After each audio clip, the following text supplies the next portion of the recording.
ಆತ್ಮೀಯ H16 news ಅರ್ಥಾತ್ ಹೇ ಸೀತಾರಾಮ್ಗೆ ಸ್ವಾಗತ. ನಾನು ನಿಮ್ಮವ MIS ಮಲ್ಲಪ್ಪ ಬೇರೆ. ಇಂಡಿಯಾ ಅಗೇನ್ಸ್ಟ್ ಕರಪ್ಷನ್ ಈ ಶಬ್ದ ನೀವು ಕೇಳ್ಬೋದಲ್ಲ, ನಿಶ್ಚಿತವಾಗಿ ಕೇಳ್ತಾರೆ.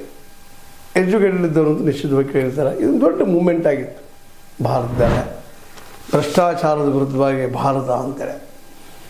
ಈ ಒಂದು ಹೋರಾಟದಲ್ಲೇ ಇದು ಮುಂಚೂಣಿಯಲ್ಲಿದ್ದಂಥವ್ರು ಅಣ್ಣಾ ಹಜಾರೆ, ನಿಮಗೆ ಗೊತ್ತದ, ದೊಡ್ಡ ಪ್ರಮಾಣದಲ್ಲಿ ಹೋರಾಟ ಇದ್ದು ಎಲ್ಲೆಯಲ್ಲಿ. ಅದರಿಂದ ಹುಟ್ಟಿ ಬಂದಂಥ ಅನೇಕ ನಾಯಕರು ದೇಶದ ವ್ಯವಸ್ಥೆಯನ್ನು ಬದಲು ಮಾಡ್ತಾರೆ ಅನ್ನುವಂಥ ಹೋಪ್ಸ್, ಆಶೆಗಳಲ್ಲಿದ್ದು.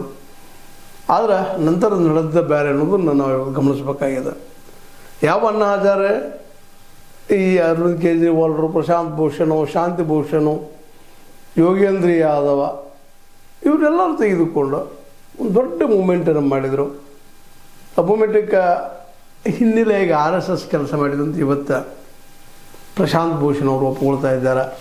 ಅದರ ಲಾಭ ಮಾಡಿಕೊಟ್ಟಿದ್ದು ಮೋದಿ ಸರ್ಕಾರ. ಆವತ್ತು ಭ್ರಷ್ಟಾಚಾರ ಸಹ ಹೆಚ್ಚಾಗಿತ್ತು, ಸುಳ್ಳೇನಲ್ಲ ಸತ್ಯನ.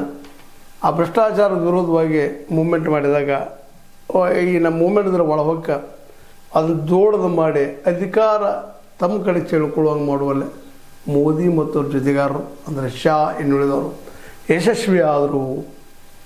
ಆದರೆ ಅವರು ಆಗಿ ಯಶಸ್ವಿ ಆಗಲಿ ಅಂತ ತಕರಾರಿಲ್ಲ. ಆದರೆ ಇವತ್ತು ಅವತ್ತಿನ ಹೆಚ್ಚು ಭ್ರಷ್ಟಾಚಾರ ನಡೀತಾ ಇದೆ. ಅವತ್ತಿನ ಹೆಚ್ಚು ದೇಶದ ಅರ್ಥವ್ಯವಸ್ಥೆ ಕೆಟ್ಟೋಗಿಬಿಟ್ಟಿದೆ.